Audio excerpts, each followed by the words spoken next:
Roots and causes of the failed state of Franklin, 1784-1789. The story of the failed state of Franklin stands as one of the most intriguing and revealing episodes in the early history of the United States. Emerging in the uncertain years following the American Revolution, Franklin represented both the aspirations and the anxieties of frontier settlers who sought self-determination in a newly independent but politically fragile nation. Between 1784 and 1789, settlers living beyond the Appalachian Mountains, then part of North Carolina's Western Territory, declared themselves a separate and independent government under the name Franklin. For nearly 5 years, they attempted to create a functioning state complete with a constitution, courts, taxation systems, and diplomatic relations with Native American tribes. Yet this bold experiment in frontier autonomy ultimately collapsed under the weight of internal division, external opposition, economic weakness, and political illegitimacy. Understanding why Franklin failed requires a deep examination of its roots and causes, social, economic, political, and cultural. It was not merely a case of regional rebellion, but a symptom of the larger struggle to define governance, sovereignty, and statehood in post-revolutionary America. The roots of Franklin's rise and fall lie in a convergence of frontier isolation, economic distress, weak federal authority under the Articles of Confederation, conflicting land claims, and the ambition of charismatic leaders such as John Sevier. The Appalachian frontier. Before Franklin, the western frontier of North Carolina in the late 18th century was a world apart from the coastal settlements that had driven the Revolution. Separated from the east by the rugged Appalachian Mountains, the region that would later become eastern Tennessee was remote, sparsely populated, and difficult to govern. The settlers who migrated there, many of whom were of Scotch-Irish descent, sought land, independence, and freedom from what they viewed as the overreach of coastal elites. The geography itself shaped the region's politics. Roads were primitive, communication was slow, and the trip from the frontier settlements to the state capital in Raleigh could take several weeks. These settlers lived in constant proximity to powerful Native American nations, particularly the Cherokee, whose ancestral lands encompassed large portions of the region. Frontier life demanded cooperation, self-reliance, and an informal local governance structure that could respond quickly to threats or disputes. The over-mountain communities, including the Washington, Sullivan, Greene, and Spencer counties, developed a collective sense of identity distinct from eastern North Carolina. Their shared hardships fostered both unity and resentment. They viewed themselves as self-sufficient Americans who had fought in the Revolution, yet were now neglected by their parent state. Before Franklin's formation, these frontier settlements had already shown an ability to self-organize. The Watauga Association, 1772-1777, often described as a proto-democratic government, provided a precedent for local autonomy. Although technically illegal under British colonial law, the Watauga settlers had established courts and systems of mutual defense, illustrating both the need and the willingness of frontier communities to govern themselves when formal authority failed to reach them. The same spirit persisted after the Revolution, setting the stage for another experiment in self-rule under Franklin. Political climate in post-revolution America. The years following the American Revolution were marked by uncertainty and instability. The newly formed United States operated under the Articles of Confederation, a weak system of governance that left most power in the hands of individual states. There was no strong executive, no national judiciary, and Congress lacked the ability to enforce its decisions. States managed their own debts, taxes, and territorial claims, often to the detriment of national unity. North Carolina, like many states, emerged from the Revolution heavily indebted. To manage its financial burden, the state looked to its vast western lands as a resource. These lands, rich in potential but distant and difficult to administer, were both a blessing and a liability. Maintaining garrisons and courts in the far west was costly, and the government in Raleigh saw little return from these distant counties. Frontier residents, meanwhile, saw the state's neglect as both a hardship and an opportunity. The idea of independence began to take root not only as an act of defiance, but as a practical response to administrative failure. The weakness of the federal government further compounded these tensions. Congress had limited power to mediate disputes between states or to provide protection to frontier settlers. Native American diplomacy, defense funding, and land regulation were all uncertain under the Articles. The frontier settlers thus found themselves in a political vacuum, neither adequately represented by North Carolina nor securely supported by the national government. The North Carolina Cession of 1784. The immediate trigger for Franklin's creation came in April 1784, when the North Carolina legislature voted to cede its western lands to the Continental Congress as a way to help pay off war debts.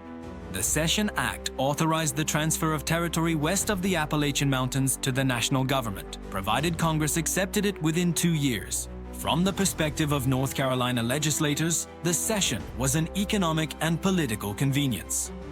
The western counties were remote, costly to defend, and politically marginal. But to the settlers living there, the act amounted to abandonment. They saw it as proof that Raleigh considered them expendable, a pawn in the state's financial strategy. With the legal status of their land and government suddenly uncertain, frontier residents took matters into their own hands. Although North Carolina repealed its Cession Act just months later, the damage had been done. The settlers had already begun organizing their own independent government. They convened at Jonesboro in August 1784 and declared the formation of a new state, initially calling it Frankland. This act of self-determination was born from mistrust, confusion, and a deeply felt desire for local control. Frontier leadership and the rise of John Sevier.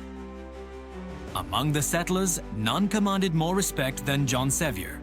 A veteran of the Revolutionary War and a hero of the Battle of Kings Mountain, Sevier was widely regarded as a courageous leader and capable administrator. His reputation for bravery and charisma made him the natural choice to lead the new state. In March 1785, he was elected governor of Franklin. Sevier embodied the contradictions of the frontier itself, proudly independent, but also ambitious and politically astute. He recognized both the risks and opportunities of separating from North Carolina. His leadership combined personal authority with appeals to frontier democracy.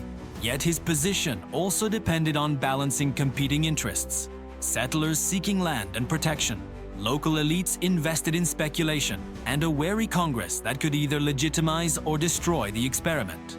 Sevier's role was crucial in rallying settlers and giving Franklin an appearance of stability.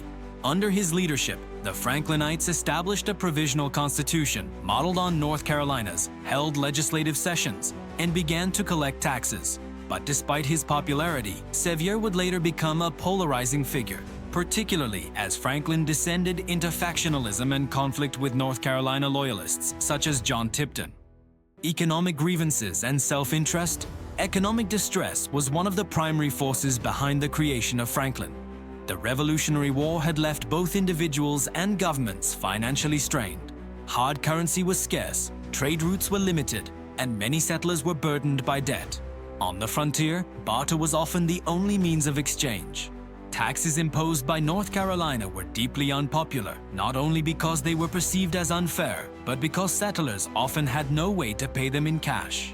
Franklin's leaders sought to create an economic system better suited to local conditions. They permitted tax payments in kind, corn, whiskey, or animal hides, and attempted to regulate trade more directly. Yet these measures exposed deeper weaknesses. The state lacked a stable revenue base, and its economy was largely subsistence level. Without recognized authority, Franklin could not borrow money, issue widely accepted currency, or attract investment. Many settlers' economic motives were also tied to land. The availability of cheap or unclaimed land drew thousands westward, but overlapping claims, dubious land grants, and speculation led to constant disputes. Local elites, Sevier included, often had personal stakes in the outcome of these conflicts. The drive for land and profit intertwined with the desire for autonomy, reinforcing the settlers' push for independence from North Carolina's control. The failure of communication with Raleigh and Congress. One of Franklin's most fundamental problems was its isolation, not only geographical but political.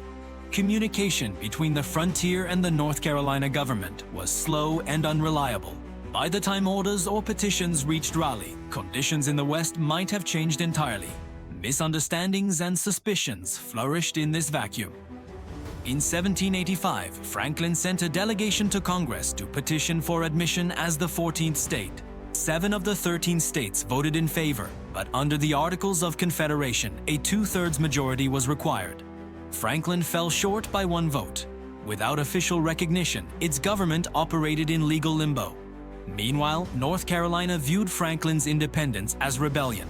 The state reasserted its authority by appointing officials and enforcing its laws in the same territory that the Franklinites claimed to govern. Settlers were forced to choose allegiance. Some favored Sevier's government, others remained loyal to North Carolina. The overlapping jurisdictions created confusion and conflict. Congress's failure to act decisively further undermined Franklin's prospects. The national government lacked both the authority and the resources to enforce a solution. Thus, Franklin remained a political orphan, unrecognized by Congress, opposed by North Carolina, and divided from within. Native American relations and the treaty dilemmas. Franklin's leaders faced an immediate and complex challenge: relations with Native American nations, particularly the Cherokee. The region's history was marked by cycles of violence and uneasy peace. North Carolina and the federal government claimed the sole right to negotiate treaties, but Franklin's leaders, desperate to secure their borders, took diplomacy into their own hands. In 1785, representatives of Franklin met with Cherokee leaders and signed the Treaty of Dumpling Creek, which purported to cede vast tracts of Cherokee land to the new state. The treaty, however, lacked legitimacy in the eyes of both Congress and the majority of the Cherokee. It inflamed tensions and led to renewed conflict. Franklin's unauthorized diplomacy reflected both necessity and recklessness. With no federal troops to defend them and little assistance from North Carolina, the settlers believed they had no choice but to act independently. Yet in doing so, they alienated potential allies and undermined their claim to lawful governance. The ensuing violence along the frontier drained the fledgling state's resources and deepened divisions among settlers about how best to secure peace and land rights. Internal division, the Tipton-Sevier feud.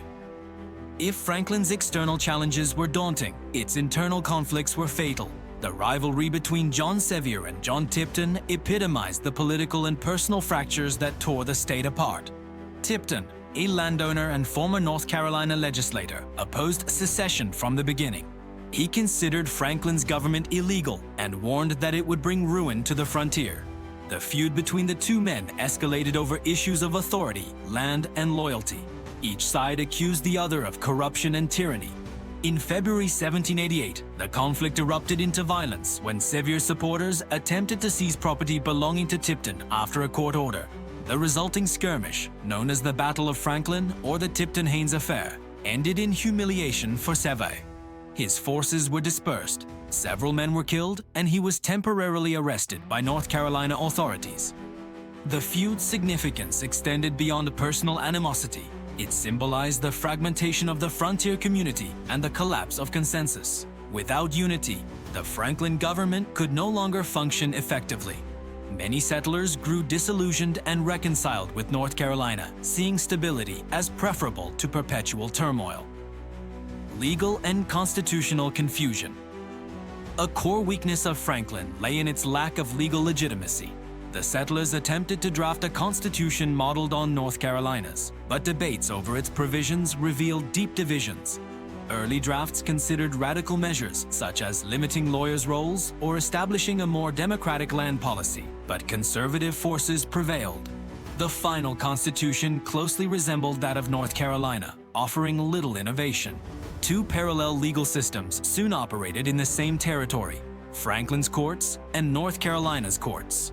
Residents faced conflicting summonses, overlapping taxation, and contradictory rulings. Such confusion eroded respect for law and undermined property rights. Franklin also lacked an effective enforcement mechanism. Its militia, though experienced, was divided by loyalty. Tax collection was inconsistent, and the government had no stable means to compel obedience. Without recognition from Congress or the courts of other states, Franklin's contracts, judgments, and treaties held little weight beyond its borders. Socio-cultural roots, frontier identity, and self-rule. Beneath the political and economic causes lay a powerful cultural current that shaped Franklin's identity, the frontier ethos of independence. Many settlers were descendants of Scotch-Irish immigrants who prized self-reliance, local governance, and resistance to distant authority. On the frontier, these values were magnified by necessity. Settlers built their own defenses, schools, and churches. Community decisions were made collectively, without reliance on faraway capitals. This cultural foundation made the idea of a self-governing state seem both natural and justified. Yet it also bred suspicion towards centralized authority, whether in Raleigh or Philadelphia. Franklin's government was thus caught between two impulses: the democratic ideal of local control and the practical need for broader legitimacy. Religion also played a role in shaping Franklin's social fabric. Many settlers adhered to Presbyterian or Baptist traditions that emphasized moral independence and communal discipline. Ministers often doubled as political leaders, reinforcing the fusion of civic and religious duty. While this moral cohesion strengthened local communities, it also reinforced the sense that Franklin was a righteous cause, divinely sanctioned against corruption and neglect. Broader national context. The failed state of Franklin was not an isolated phenomenon. Other frontier regions, including Vermont and Kentucky, also sought separate statehood during the same era. Vermont, which had declared independence from both New York and New Hampshire in 1777, operated as a de facto republic for 14 years before being admitted as a state in 1791. Kentucky's movement for separation from Virginia eventually succeeded in 1792.